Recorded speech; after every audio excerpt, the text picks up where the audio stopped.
Welcome to the RadioU Podcast. Coming up, is it time to ban the Tush Push? Also, why Lionel Messi is the scariest thing you've ever seen on an NYC subway. All that and more on the way next. Yesterday, we talked about how the Yankees over the weekend decided to amend their beard policy. For the first time since the 70s, their players are allowed to have beards. And their star, Aaron Judge, responded yesterday in a roundabout way. Not directly, it wasn't him, but it was, I guess, his agent, or at least those close to him, report his feelings on the matter. He says, this is a quote, made it clear to Hal, who's Hal Steinbrenner, the owner of the Yankees, that he wanted the rules to remain. He wanted to keep the no beard thing because he thought it may help teach discipline. So he's a stickler. Yeah. Like, what kind of energy is this? Either he is just likes this rule because it's covered that he can't grow a beard. That could allow him that. Maybe. Or he's a massive dork. I don't know. I don't know what exactly is the case here. I mean, I was kind of hoping Aaron Judge would try and grow a beard. I was hoping too. With this new policy. And a bunch of pictures came out online that were obviously photoshopped. But some of them looked quite good. I mean, everybody looks better with a photoshopped beard than what they can actually grow. Sure, yeah. And but some of them look quite good. And I was like, all right, I'd love to see what it looked like if Aaron Judge grew out a well-groomed beard. Yeah, shockingly to imagine a big, strong, masculine man would look good with a well-groomed beard. Yeah. It's hard to believe, but it is true. Shocking. But instead, Aaron Judge wants to help teach discipline. Like, what is that? What is he? He is the, excuse me, teacher. I believe someone over here is having fun. They're getting their lollies and their giggles when they should be learning. Teacher. This is what he's doing. This is Aaron Judge's personality, evidently, according to this report. Someone said, which was my favorite tweet about this whole thing, that was like, he's like the kid who reminded the teacher to assign homework at the end of class. Excuse me, teacher, if I may have your attention. The bell has rang, yet we have no homework. I believe I speak on behalf of all of my classmates when I say that we would like to have more homework. You literally just sound like you're from South Park. Please. We need an assignment. What else am I supposed to do? This is Aaron Judge. Apparently, it's his thing. Although I will say it was funny because in this article they were like, people were throwing barbs at him like dork, nerd, loser. Come on, he gets way worse than that by playing at Yankee Stadium. Yeah, we can do better. You can definitely do better than that. Maybe that was just censored. Maybe the insults were censored. I'll tell you what, though, like the Yankees, if like Aaron Judge, he wants them to teach discipline by keeping the no beard rule, which is obviously ridiculous. But like, what has that gotten them lately? You know, maybe in the 70s that worked. Maybe when Derek Jeter was around, that worked in the 90s. But this is 2025, and all that discipline didn't help him get any hits in the World Series, did it? Ooh, yeah. Good point. No ring since 2009. Yeah, times have changed. And the Yankees need to change with them. Although, again, I still prefer the more they can lose, the better. Yeah, I'm fine with that. Might not be as happy a Tuesday for some of our federal workers today. Not exactly sure what's going on with this.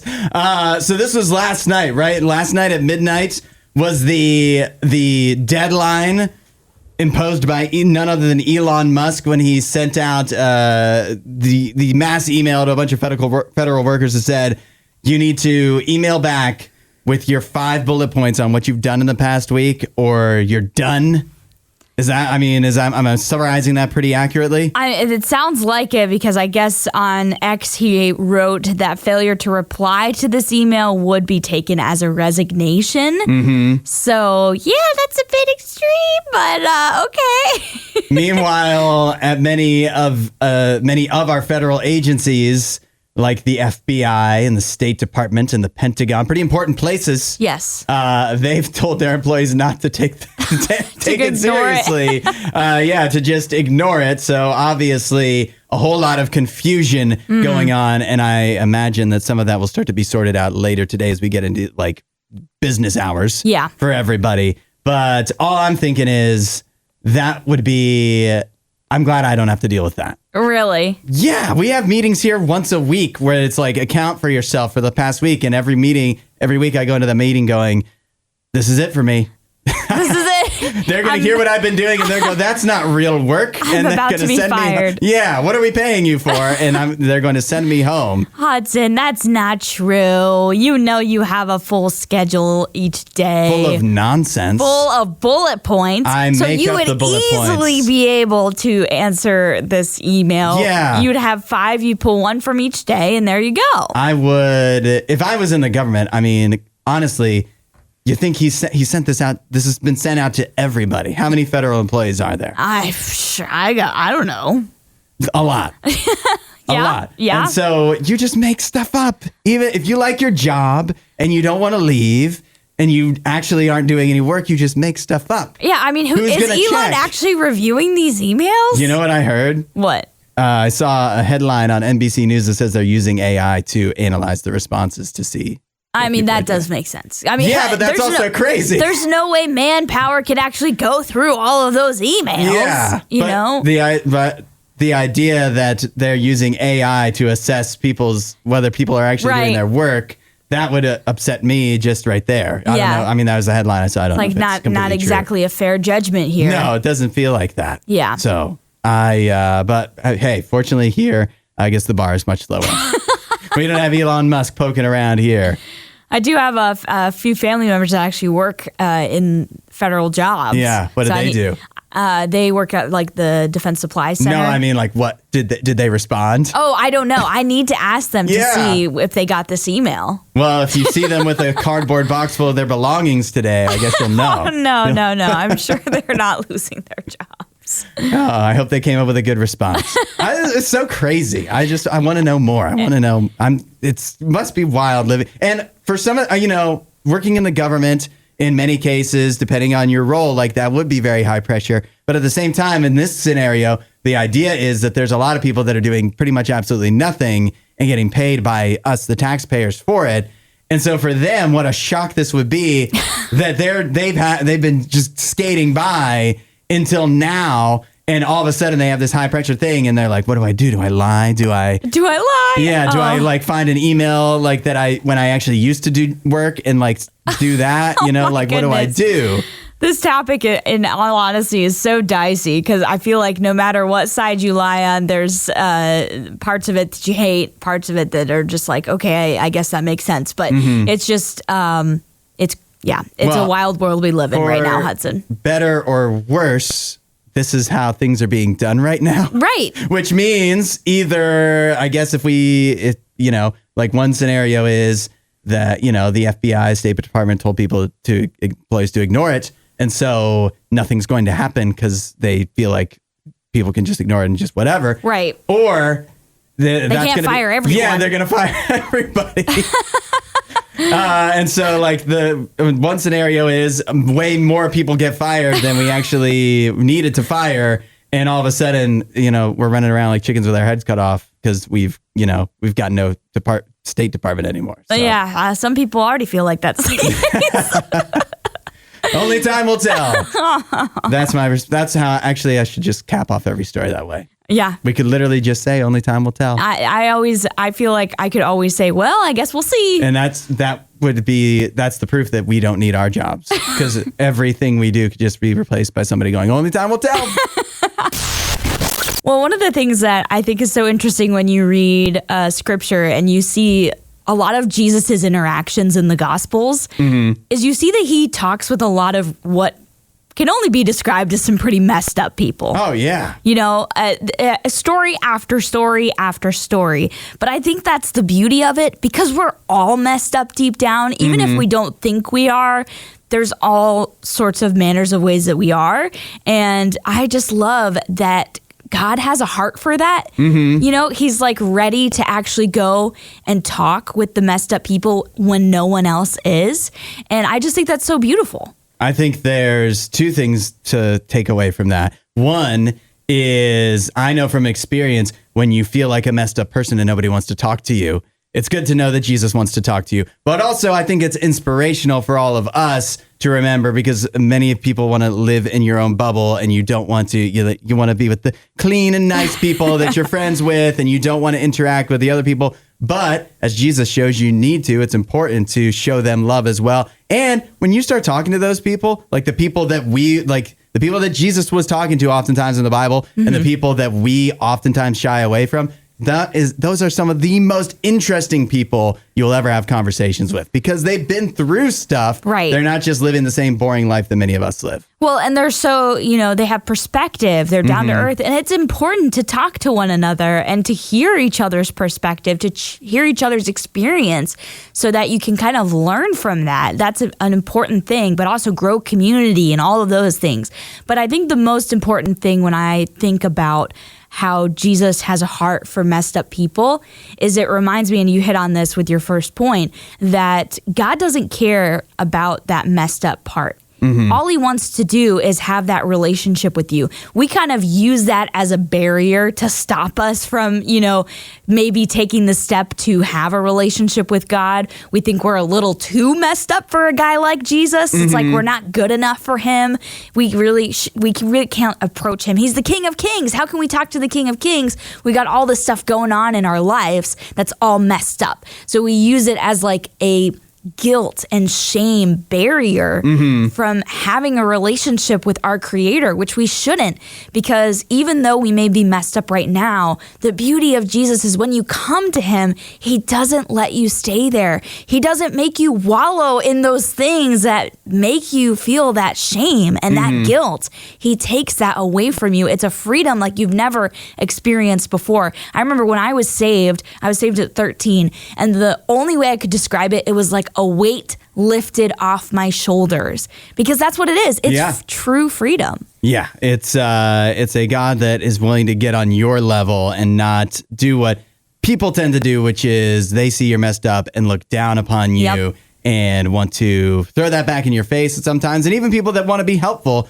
oftentimes because they haven't been through what you've been through, they don't, there's still a air of condescension about it at some point. But with God, that's not the case. Yeah. God knows exactly what you've been through, and he's willing to sit down there with you and pull you up out of it. Yeah. And all you need to do is ask for that. It's as simple as starting a conversation wherever you are today, saying, hey, God, I want you in my life. I know I might be messed up, but I want to know more about how you can pull me out of this and how you can set me up for success going forward. If you want to know more, RadioU.com/free gift is a great place to start. Now, Allie, there's a new travel trend that I think has you written all over it. This isn't a brand new thing generally, but it is something that more and more people are taking into account when they plan their vacations. They call it roots travel. The idea is factoring in your ancestry. So in other words, like if your roots trace back to Italy, then you're going to Italy for your vacation. And it's not just like, oh, I want to see the sights. It's like, oh, I want to find out more about my family while I'm here. Again, people have done this before. Yeah. But now it is becoming more and more popular because I guess more and more people are finding out about their ancestry. Right. This sounds like the type of thing that's right up your alley. It absolutely is. I have always been interested in my family history. And I know we talked about this a couple months ago with doing your own ancestry or whatever, or doing the DNA thing where you can kind of see where your family genealogy is from. But I've wanted to do this for years because I have a lot of Irish and Scottish heritage. And so I've always thought, it'd be so fun to do a vacation to Ireland or to Scotland, and also plenty of family from England. I've been to England a few times, but haven't unfortunately been able to explore there too much because it was always in form of travel. So I've been into London and saw a few of the London sites, but not a lot. And so I want to go back. But yeah, I've thought that this would be a fun thing to do for a long time. Yeah, I do know a few people that have talked about this, but it's always more like a bucket list thing. Yeah. And, because it's expensive. Sure. And also because if you're, you can take a trip to Florida and do that for 4 days. Yeah. But if you're going to go from the United States to Europe, you want to make a thing out of that. Sure. And who has the time for that until you are, retired. Retired. So that's what it always, I feel like everybody I know that's talked about this is before I die, after I retire. So we're putting money in the Irish fund so that one day we can go to Cork and find O'Callaghan or whatever. But I don't know. To me, I don't know I don't know much about my ancestry. Yeah. I tried looking some of it up. I can't find anything. You can't find anything? No, I can't. Yeah. You need to start with like your grandfather. I believe that my grandfather formed from the ground. Is what my research led me to believe. Maybe I need to do your research. I think my grandfather was a myth. I don't even know if he existed. The man, the myth, the legend, Grandpa. I don't even, I remember seeing him. I don't know anything else about. But yeah, I did not get anywhere with it. You don't know his birth or anything like where he was born? No. Okay, well that's important. You kind of need that. You can't just pop a name in. Well, I mean, I thought how many people could there be? A lot. Enough to make it confusing. A lot. Enough that I scrolled through pages and pages, and then I was like, I don't really care. And so I gave up. So this is not from, and the idea that, like at some points in your life, you want to have a few vacations that aren't family vacations. And this is like the most family of all vacations. Yeah. Like you can't even go on vacation without finding dead relatives now. Oh, yeah. But this is, I think this is important. I think we should cherish our family history, our lineage, our heritage. It's important. And I know when I have kids someday, I want them to know where I came from and where their family came from. I don't want them to forget that. Yeah. We have amnesia, unfortunately, as a people, and I don't want that to be the case for my own family history. There's so many great people in my own family tree that have had incredible stories in their lives, and I hate that for the most part, I know nothing about them. I hate that. Which is going to be so different because now, our future offspring will know way too much about us. Because of the internet? Yes, they're going to be like, why was this guy posting all the time? Give it a break. We got great news. Fyre Festival 2 is on. It's happening. Yes, it was supposed to take place sometime last year, but don't worry, they bought themselves more time. They will be doing it one day, and you could get tickets right now. There's a wide range of options, including you could literally put down $1.1 million for Fyre Festival 2 tickets. And Allie, I know what you're thinking. You're thinking, who's going to be there? Who all going to be there? Who going to be there? Who all going to be there? We don't know yet. Oh, According nice. to Billy McFarland, who, if you recall, was behind the first Fyre Festival and faced legal consequences for such a thing, is now once again in charge of Fyre Festival 2. He says, quote, who will be there? Artists across electronic, hip hop, pop, and rock. Which ones? We don't know. He also says, this is a great quote. They also might have an MMA champion teach you techniques in the morning. Oh. That's like the most accurate thing I believe is that they might have one. They might. There's a chance. They're in talks. There's also a chance that they won't have that or any of the things that he has been mentioning. But that doesn't mean that you can't put down some money to make Fyre Festival 2 a reality and to get yourself there. They've already sold 100 tickets at $500 each. And 2,000 tickets just went on sale, including the $1.1 million version. That I can't believe that this is happening again.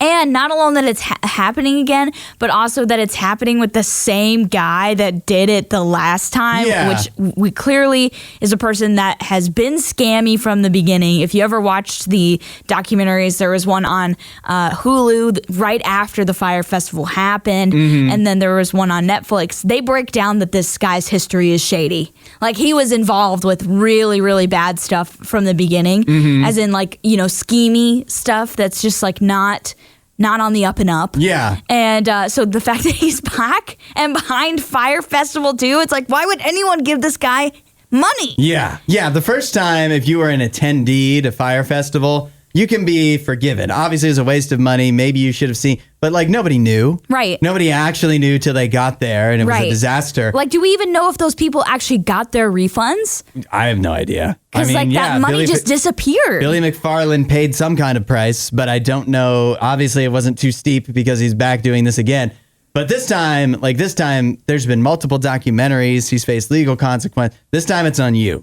Yeah. Fool me once, shame on you. Fool me twice, shame on Fyre too. Nice little rhyme there. You got to know better. You got to know better. Don't trust. Then again, think about if it does go off, think about what you could be missing out on. If you don't, you could be missing out on scuba diving with Billy McFarland. And maybe MMA training. Maybe. Might, yes. 0 point. You might be missing out on MMA training. You might not. If you're looking for a new job, you've got so many things to worry about. Going to a job interview is so stressful. And apparently, if you go to the wrong place, there could be one more thing you have to worry about. Besides answering all the questions, it's the water test. Have you ever heard about this, Allie? The idea that some hiring people in positions of power to hire will do this thing where they will offer you water as the interviewee, the job applicant, when you arrive for your interview. And if you accept, it is a special test to see how nervous you are if you're drinking the water. You have to drink the water at the right speed to pass the test. I don't know if this is the kind of thing that would make or break your job interview, if it just supposedly tells them a lot about you without you realizing. But if just in case you want to hack this, the correct thing to do is accept the water. Okay.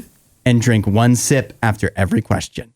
One sip after every question. If you drink more than that, you're too nervous. If you drink less than that, you're too nervous. Interesting. Yeah. You have to be the right amount of nervous. Okay. I have not heard of this water test before. And actually, I'm the weird young person that brings my own water bottle everywhere I go. So I would even be like, oh, no, I'm good. I've got my own water bottle and drink from my own stuff. You hacked the test. I really did. You broke right through it. Yep. Yeah. But you have to make sure, either way, they're still going to be watching you. Yeah. If you were, I guess you passed when you came here.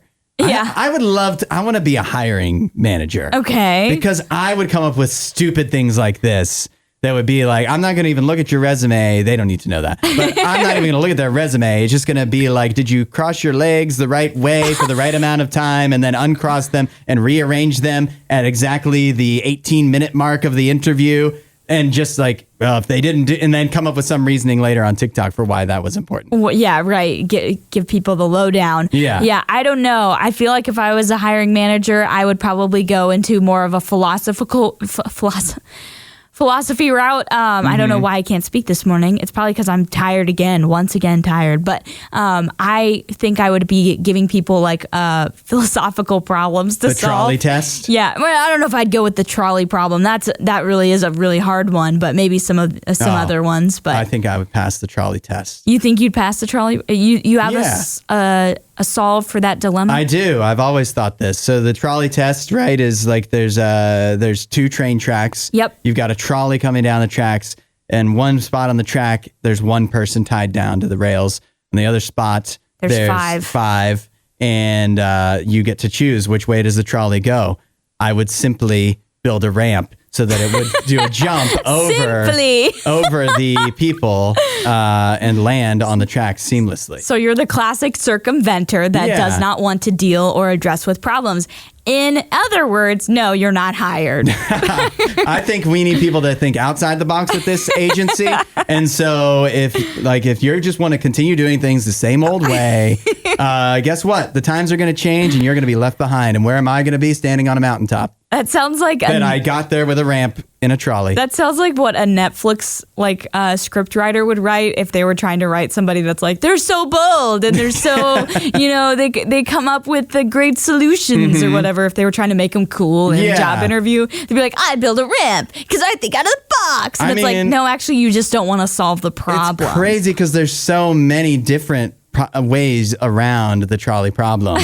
And everybody just, there's two kinds of people in this world. The people that view the trolley problem as a problem and the people that think of a solution before they even are presented with it. Yeah. That's what I've always thought. Okay. Well, you know what the solution in my mind is? What's that? Crash the trolley. Push it over? I don't know. Do something. Yeah, you're right. Get off the tracks. Do we know? With the trolley problem, we never know. Are there people in the trolley? Yeah, that's a good point. That's never disclosed. We have the RadioU hotline open. 877-2-RADIO-U. Asking the question, what is the most expensive thing you've bought that you never really got any use out of? We have Regina who got in. She said she used it a little bit, but definitely not the use that she expected. For $300, she bought a laser hair remover. And that never really panned out. I've always been worried about, I've thought about buying something like that, and I've always worried the same, that I'd be like, I probably won't end up using it that much to make the purchase worth it. Me too. I think my legs would be much better off if I went through with it. Dylan says he spent $800 on a handgun. Never use it, don't need it, wish I didn't have it. Aww. And you can't just take that to the Goodwill either. Like you can't just give up on that as easily as other things. No, I'm sure you could probably take it to like a gun store and try and sell it and get pawn at least shop. Or maybe a pawn shop, yeah. But Guy in an alley. I would probably take it to an actual like official, arms store and try and sell it and get at least some of your money back, Dylan. That might be the best route. Oh no, Lindsay says the most expensive thing I ever bought was my degree. Oh! Now she's a stay-at-home mom. Oh. But, if paths have gone different, a few different forks in the road, it might have worked out. So I don't feel like that was a bad investment. Yeah, no. And, there's great things that happen at college outside of degrees, too. Yeah. But I feel like a lot of people, unfortunately, relate to that. Yeah. Angelique says, this is more on my level, although it actually ties into our high heel conversation earlier. She says she bought a pair of shoes, like boots, high heel boots, for like $90 and more than once realized she couldn't wear them anymore. Oh, that's too uncomfortable. That stinks when that happens. But only $90.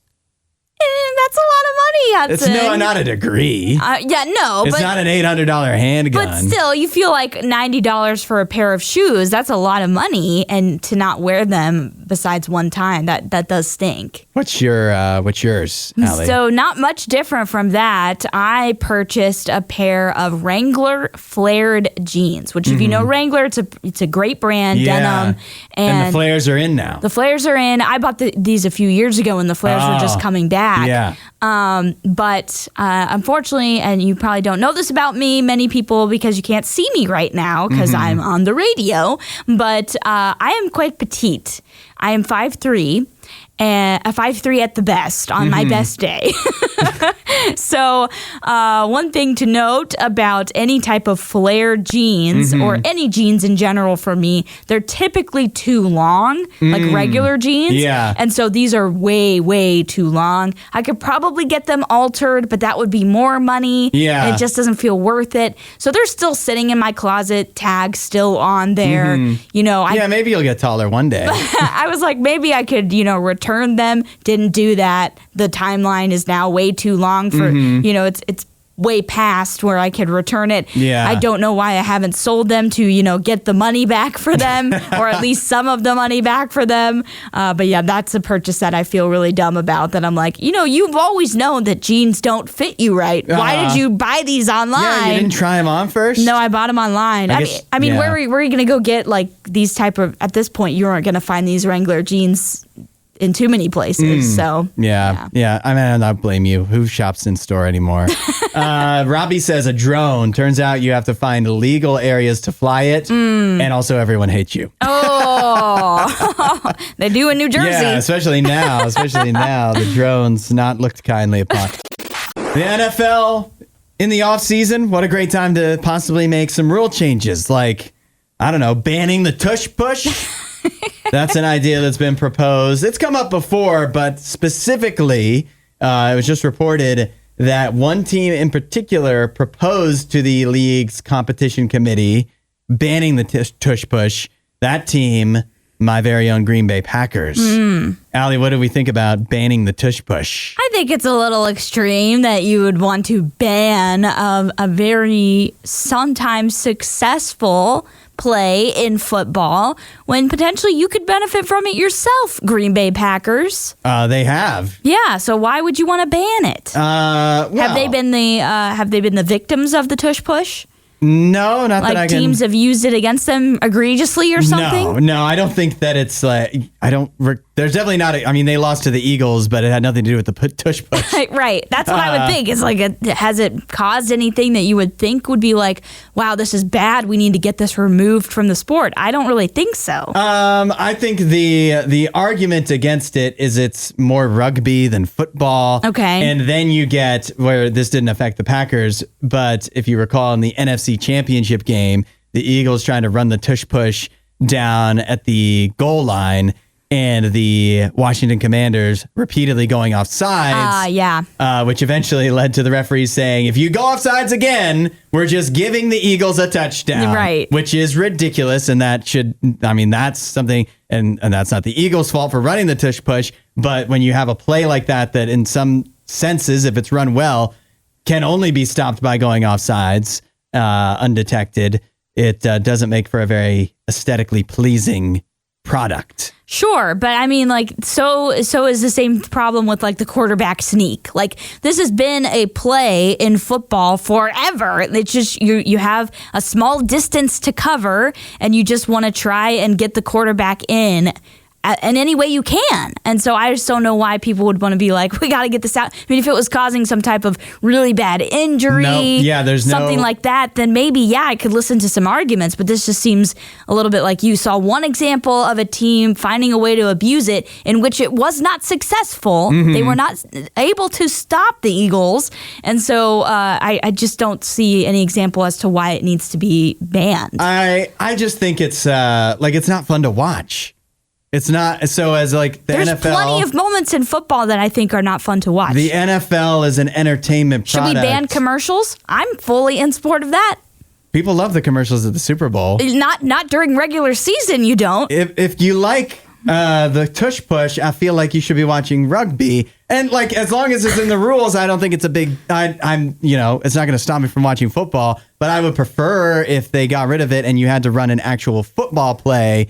I just think they could change, and how do you actually ban it? You probably have to change something where, you can't line up or you can't push a person who has the ball or something, there's different ways that they could indirectly just kind of make the way the Eagles, particularly, and other teams do it too, including the Packers, run it to where it feels more like everything else you see in a football game and less like a rugby scrum. Okay. I just think it's a little odd to be this extreme about it, to be like, we want it gone.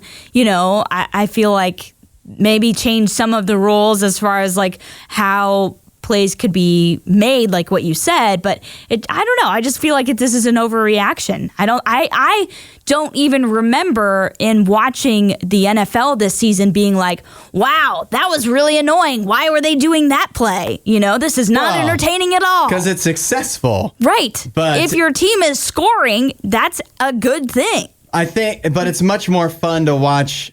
It's not fun to watch a guy fall forward half a yard. But that happens in football no matter what. Whether you call it a tush push or not, they're going to do quarterback sneak. They're going to try and get a yard. They are incentivized to do it because it's so easy to accomplish. Not always. There's been plenty of goal. Only Josh Allen can stop in a tush push because he goes over the top. He doesn't know how to do it right. Every other, you bring in a quarterback or a tight end or whatever, every other team figures it out. It's just not fun to watch. We can do better. We can do better. Dumb. Radio U, where music is going. You're hanging with Hudson and Allie and our special guest this morning, joining us from sunny South Carolina. We're playing his new song, Starshine. GLADDEN, welcome to Radio U Mornings. What's up, guys? Hey, it's been a while, GLADDEN, since we got to catch up with you, and it's good to see you today. I will say, though, I hate to start it on this note, but GLADDEN, I'm a little disappointed because we follow you on Instagram at GLADDEN Originals, and I was really hoping you'd be doing the interview from your room. I would have. It is very cold today in South Carolina. There's a cold front coming through, so I would have had 5 layers on. You would have barely been able to see my face. But yeah, I wish I could have been up there, but in the studio this morning. What is cold in South Carolina to you? 40 or 50 degrees. Oh, no. It's okay. I wish that was cold to me. I wish that we were in the similar situation. Right. Now I have friends in Florida where 60 is cold to them. So 50 is like my limit. And then once it's below there, I start calling it cold. Dang. 50 would feel so warm, wouldn't it? 50 right now for us would be like, woo, party, get your shorts on type of deal. Yeah, but no judgment. No judgment. Like I said, I wish that 50 felt cold to me. I think I would be happier if that was the case. Yeah. Well, I'm glad Hudson brought it up, Gladden, because I do follow you on social media and get to see your house videos all the time. And I thought it'd be fun to ask you this. So we talk on here a lot about what Mr. Beast does on social media and how crazy his antics are. And I'm sure you know who he is, obviously. Yes. Yeah. Yeah. So I was obsessed with Beast games right now. Oh, so. Yeah? Okay. Well, I was thinking if you had like a Mr. Beast type of budget, what video would you do for your social media? So one of my bucket list items to buy is a paramotor, which is like a paraglider with a motor on the back and you can fly in the air. Oh. So they start at like $15,000 for training, equipment, all that. So wow. I would purchase one of those, learn how to fly it, and go up in the air and probably do a bunch of content up there. So I think that would be cool. I've seen a few people flying, not much music content from that high. So I think that would be a really cool way to take that. But yeah, that would be one of my Mr. Beast items if I had the budget. So. The space is open is what you're saying. Yeah. And you need to swoop in and take it. I think that'd be a good investment, Glenn. I think you should definitely do it. That's right.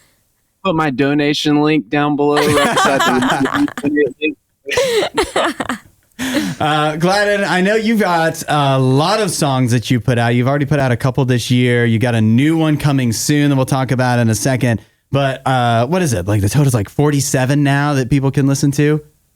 I think that's the exact number. Yes. So when I counted myself, I went through your Spotify. I want to know when you have 47 songs out in the world, do you ever have a moment where like you release a song and once you release it, you can't take it back. Like it's out for everybody.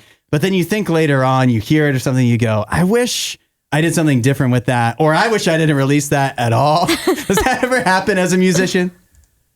I would say most of my songs, there is like a line or something that I would go back and change because I'm beyond a perfectionist. But I've learned my studio, I don't know if you can read it, but it says, don't take too much or don't put too much thought into it. Don't take too much time.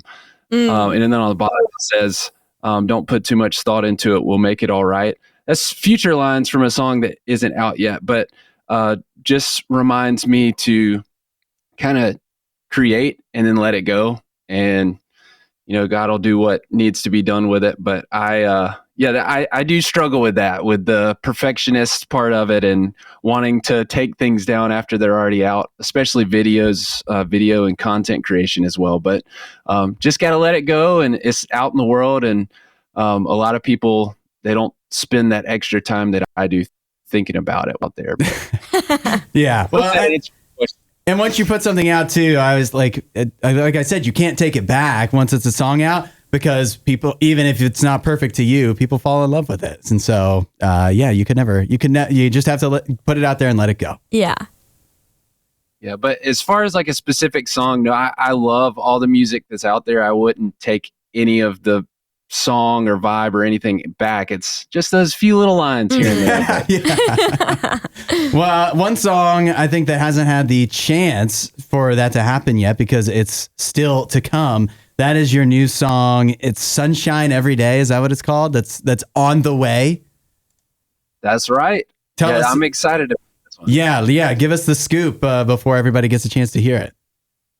Yeah. So quick rundown. There are a ton of elements of truth and just life lessons in it, but the gist of it, because I know we don't have all day and I could talk your ear off, but it's about joy and keeping joy in our lives, and just the fact that if we lived with more joy each day, it would be like we had sunshine every day. Obviously, especially here in South Carolina, we have a good bit of rain and cold. 50 degrees for me is cold, but Just thinking about if you had like a perfect 70-degree, 80-degree sunshiny day, that every day, that mindset, that's how I view keep enjoying your heart, that you would kind of do more things that you wanted to do. You would be more generous. You would smile more.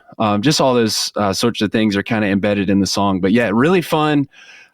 It's pop meets alternative meets rap. So very intriguing to listen to, but hopefully it'll keep listeners' attention and they will enjoy listening to it and maybe gain some insight from it. Yes, I cannot wait. So the countdown to that is on. March 7th is when the new song Sunshine Every Day comes out. That's right. All right. We'll be waiting. In the meantime, GLADDEN, thanks for joining us. And we do have one of your other new songs for 2025, Starshine, here on RadioU. GLADDEN, have a good one. Thanks so much, guys. You too. Well, I don't know if you remember this from a couple of years ago, Hudson, but there was a girl on TikTok that went viral back in 2023. Her name's Brielle, and she was just straight out of college, and she had her first 9-to-5 job, and she was like really freaking out about it and complaining about it because of her commute, and she was so tired, and all she wanted to do was shower, eat, and go to bed, and she had no time for her life or for her friends, and so she was just really sad, down in the dumps. I definitely remember this. We probably talked about it here on the show. She was like crying and whatever. Yes. And yeah, it's a harsh wake-up call sometimes. You get out of college, you get a real job, and then you think about all the other things that can go into your job, like just getting there. Like, it's not just 9 to 5, and it's a harsh reality that slaps you in the face. Yep, especially if you work in like a downtown area or something, and it takes you like an hour with traffic to get to work.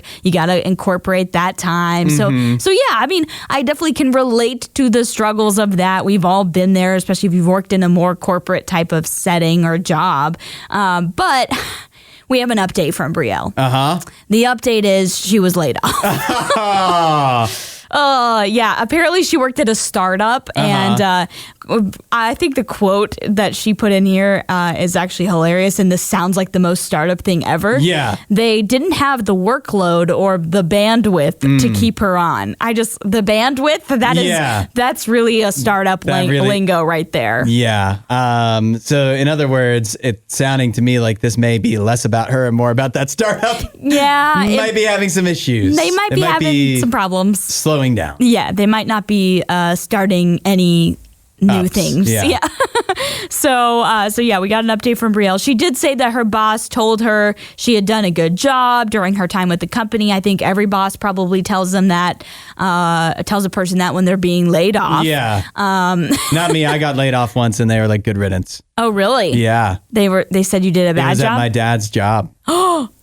He told me. Your dad told you that? The rest of that is true, though. It wasn't my dad's job, but he wasn't in charge of laying me off. Yeah. But he probably told him, get rid of this guy. Get rid of this kid. He's not cut out for this. Yeah. Well, I just think overall this is a very interesting. I mean, we hope the best for Brielle. We hope the best that she can find a new job and the whatnot. Startup. Sure. Yeah. Hope the best for that startup. I have no idea what it is or what they do. Maybe they do something that we absolutely hate. Yeah. Some kind of, sell something. Sell something? Yeah, like bad cells, like that. I don't know, like evil. So, like cells in your body, and they're like cloning them and doing stuff we don't want. Like making synthetic humans. This is the cloning business that we were talking about last week. We have no idea. Yeah, we don't want them. I mean, odds are it's probably just something normal, like a app or something. Yeah, like a tech company. Yeah. Anytime I hear startup, that's what I think of. Yeah, but she looks happier now. Yes. I'm looking at this TikTok. She's happier now. She's getting laid off. And she has time for her life now. Yeah. Now I presume she's getting unemployment, and she'll have some kind of time to take the shower she never got to take when she first got this job. Cook the dinner she never was able to cook. Yeah. Yeah. Sounds like she just wants to be a 23 retiree. Yeah. That's a trend now. To retire at 23? Well, to take micro retirements. Oh. Did we talk about this on the show? I don't remember talking about this. Yeah, like some people would call them sabbaticals. Some people would call them, now are calling them micro retirements. You get to take a little extended break, even though you haven't been working that long. Yeah. To she's only been working for 2 years. Reorient yourself. Refocus your mind. Yeah, I mean, I don't want to come off as too judgmental, but I got to say some judging is happening in my brain. But hoping the best for Brielle, hoping she finds a job that fits her and that she can maybe gain a little bit of a good work ethic from. I got laid off and look at me now. Yes. At probably about that same age. Success. Yeah. Yeah. Life lessons. It can still happen for her. Yeah. You know, I understand. It can be difficult for women. You go out, you ride the subway, but you just can't feel quite safe, especially if you're all by yourself. Unless you do what many women are showing off on TikTok now, and that is put on a Lionel Messi mask and disguise yourself in that way. People will not mess with you, apparently. At least so far, it's been working for the few women that have been trying this. The secret to a solo subway ride home without being harassed is a Lionel Messi mask. Wait, why does it actually look almost real? Like, this girl puts the mask on and then puts glasses and a hat over it. The glasses. It makes it look real. That's kind of crazy. It's just a cloth mask. It looks like a ski mask. Yeah, that you put over your entire face. That's crazy. It's like those, there's those skin tight suits that people put on usually. Those like green suits or whatever. The green, like a green screen suit. Yeah. And they make masks out of, I guess, the same material now that have people's faces on it. And it really is pretty like. If you just saw this person in the daylight, you wouldn't mistake it for Lionel Messi, but with all the it looks like a real human. Accessories, you can understand why people would not assume. Like, you dress the right way, you put this on, nobody's going to mess with you. Yeah, I mean, if I lived in New York City, I'd be terrified to ride the subway every day. Oh yeah, I'm not going to lie. So I mean, I'm a man and I'd be terrified. Right? Props to them for getting creative, I suppose. Like, you got to do what you got to do. Gotta do what you gotta do to stay safe. They almost take it too far. Like, people are gonna think you're the suspicious one. Right. With all this with the big trench coat on. Yeah, seriously. Looking like a sailor from the 1800s. Yeah, they've all they got the hats on, the glasses. Yeah, you start to look suspicious with they're almost. Yes. And then did you see like some of the other masks you can get that aren't Lionel Messi that are even more frightening? Oh no. Which yet again, they may prevent people from messing with you. Yeah. But they also will make people very scared of you, which I guess is good until somebody tries to be the hero and they're like, I don't like the look of your face. Why there, aren't bub. you blinking? Yeah, right, exactly. Are you okay? They start calling. Why is your skin tone completely different from your face? Emergency services. But this is one alternative. You just want to feel safe and protected. All alone, I guess, is one way you can go. Yes, I'm purely happy that this happened, just mainly for the fact that it's on social media, because this just gave me so much joy watching these videos. These are actually hilarious. I guess in a way, though, we are actually hurting the cause. Why? Because if the word spreads widely enough, then those ne'er-do-wells out there that are just looking for women to mess with will know the Lionel Messi mask signals that there must be a lady underneath, and they'll start messing with those people. Let me reiterate, though, this does not look like Lionel Messi at all. This looks like if you brought the Kim Possible ferret to life.